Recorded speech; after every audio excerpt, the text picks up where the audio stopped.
U2 Chandrayaan-3 ये message मिलते ही इसरो का पूरा ग्राउंड स्टेशन तालियों की गड़गड़ाहट से गूंज उठा। इसरो ने वो कारनामा कर दिखाया जिसे दुनिया मान रही थी नामुमकिन। चांद से आए कामयाबी की तस्वीर। अब शुरू हुआ मिट्टी से लेकर एलियन तक की खोज का महाप्रयोग।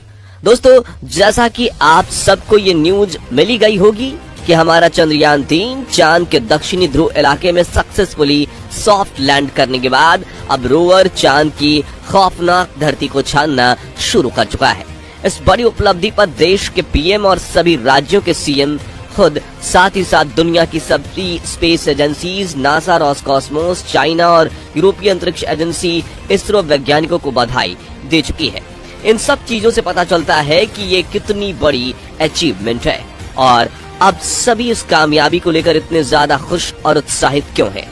लेकिन हम आपको बता दें कि इस मिशन को अभी पूरा नहीं किया गया है।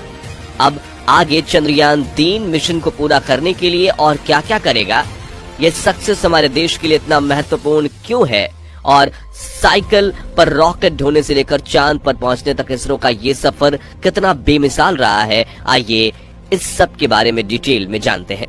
दोस्तों, इसरो वैज्ञानिकों ने जैसा प्लान किया था बिल्कुल उसके हिसाब से चलते हुए ही हमारा चंद्रयान-3 चांद के दक्षिणी ध्रुव पर सफलतापूर्वक लैंड कर चुका है।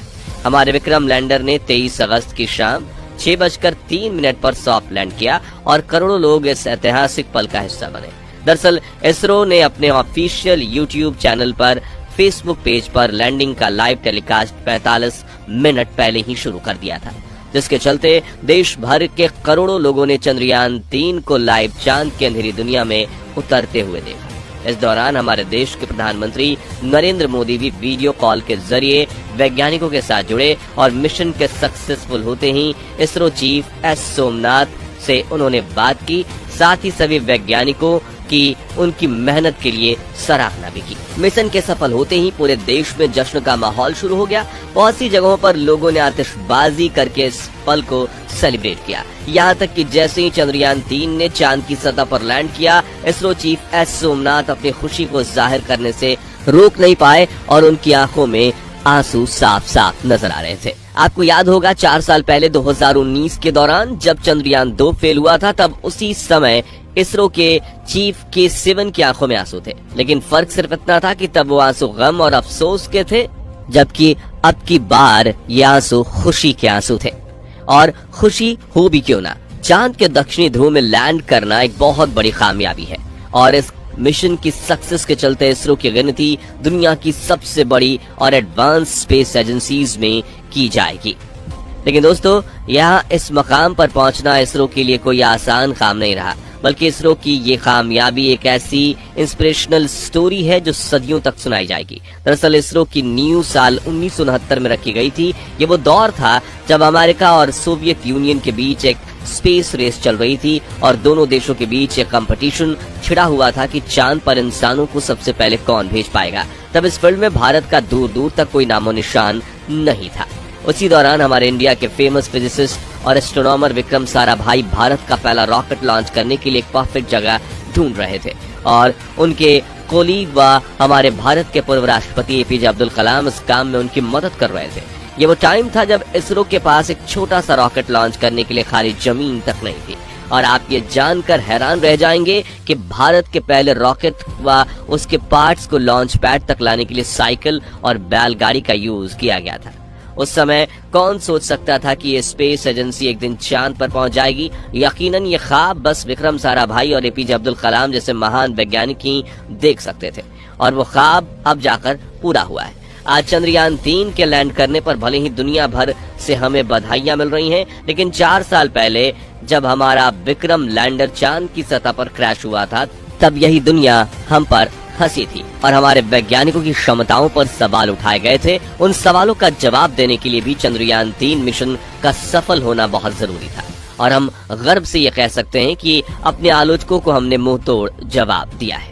दोस्तों, आपको बता दें कि चंद्रयान-3 अपने सफर पर 14 जुलाई 2023 के दिन रवाना हुआ था और अपनी मंजिल पर पहुंचने से इसे 40 दिन का समय लगा। आप में से काफी लोगों के मन में ये सवाल आ सकता है कि चंद्रयान को चांद पर पहुंचाने में इतना ज्यादा टाइम क्यों लग गया। असल में दोस्तों इसका कारण ये है कि इसरो का टारगेट सिर्फ चांद पर पहुंचना ही नहीं बल्कि बहुत कम बजट में इस पूरे मिशन को अंजाम देना था। उदाहरण के लिए रूस का लूना 25 10 दिनों के अंदर चांद पर पहुंचने वाला था। उसका बजट चंद्रयान 3 के बजट से लगभग 3 गुना ज्यादा था, लेकिन फिर भी वो ये कारनामा नहीं कर पाया और लैंडिंग के लिए तय किए गए समय से 2 दिन पहले ही क्रैश हो गया। जबकि हमारा चंद्रयान भले ही धीमी गति से आगे बढ़ा, लेकिन इसने मंजिल पर पहुंचकर दिखाया। दरअसल इस मिशन के दौरान चंद्रयान 3 ने फ्यूल की जगह पृथ्वी और चांद की ग्रेविटी का इस्तेमाल ज्यादा किया, जिसने मिशन का कॉस्ट बहुत ही कम कर दिया और इसरो ने नामुमकिन बजट में इस मिशन को मुमकिन कर दिखाया। आपको ये खुद जानकर हैरानी होगी कि जितने पैसे में इसरो चांद पर पहुंच गया, उतने में तो आज एक फिल्म बनकर तैयार होती है। दोस्तों, जिस समय चंद्रयान 3 अपनी टारगेट लोकेशन पर उतरने वाला था, तब लाइव प्रसारण देख रहे लोगों और इसरो के ग्राउंड स्टेशन में मौजूद वैज्ञानिकों की टेंशन 7वें आसमान पर थी, क्योंकि इस मिशन में सिर्फ इसरो ही नहीं बल्कि भारत का भी बहुत कुछ दांव पर लगा हुआ था।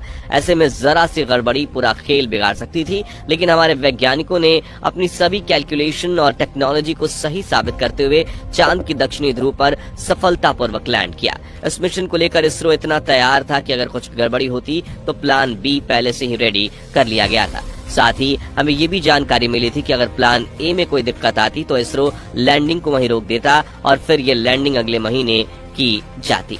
यहाँ तक कि इसरो चीफ एस सोमनाथ ने खुले रूप से ये दावा किया था कि इस बार चंद्रयान हर हाल में लैंड करके रहेगा। इस कॉन्फिडेंस का कारण ये था कि इसरो वैज्ञानिकों ने चंद्रयान 2 में की गई अपनी पिछली गलतियों से सीखकर इस बार काफी सारे बड़े और अहम बदलाव किए थे। जैसे इस बार चंद्रयान 3 के लैंड करने के एरिया को पिछली बार से 40 गुना बड़ा रखा गया है। साथ ही विक्रम लैंडर की लेग्स को काफी ज्यादा मजबूत बनाया गया और इसमें फ्यूल की कैपेसिटी भी पहले से ज्यादा रखी गई। इसके अलावा ओवरऑल सभी सेंसर्स और कंप्यूटर सिस्टम भी ज्यादा एडवांस यूज किए गए। इन सभी चीजों के चलते वैज्ञानिकों से लेकर हम आम लोगों तक सबसे पहले ही इस मिशन के सफल होने की उम्मीद थी और हुआ भी बिल्कुल वैसा ही। लेकिन दोस्तों, आपको बता दें कि काम अभी पूरा नहीं हुआ है। अब चांद पर महाप्रयोग शुरू हो गए हैं। दरअसल रोवर को अब चांद की जमीन पर यहाँ वहाँ घूमकर कई सारे टेस्ट करने हैं जो 14 दिनों तक चलेंगे। रिसर्च के इस काम को हमारा प्रज्ञान रोवर अंजाम देगा, जिसे विक्रम लैंडर के अंदर सवार करके चांद पर भेजा गया था।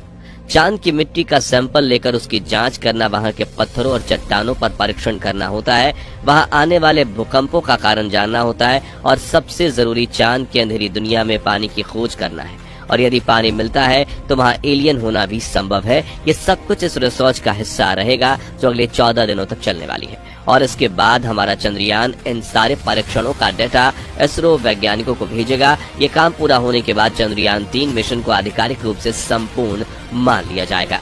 इस पूरे मिशन में बस एक चीज ऐसी है जिसको हमें थोड़ा दुख के साथ कहना पड़ रहा है। दरअसल हमारा विक्रम लैंडर और प्रज्ञान रोवर मिशन पूरा होने के बाद चांद पर ही रह जाएंगे, क्योंकि इसरो ने इन्हें वापस धरती पर लाने का कोई प्लान नहीं बनाया है। अपने काम को पूरा करके हमारे ये दोनों उपकरण हमेशा के लिए अलविदा हमसे कह देंगे। तो दोस्तों, आप लोग चंद्रयान 3 के सफल होने पर कैसा महसूस कर रहे हैं? अपना जवाब कमेंट के माध्यम से जरूर शेयर कीजिएगा। बाकी हमारी आज की इस वीडियो में बस इतना ही। वीडियो अच्छी लगी हो तो इसे लाइक और शेयर जरूर करना और मिलते हैं जल्दी ऐसी एक और इंटरेस्टिंग वीडियो में। तब तक के लिए गुड बाय, जय हिंद।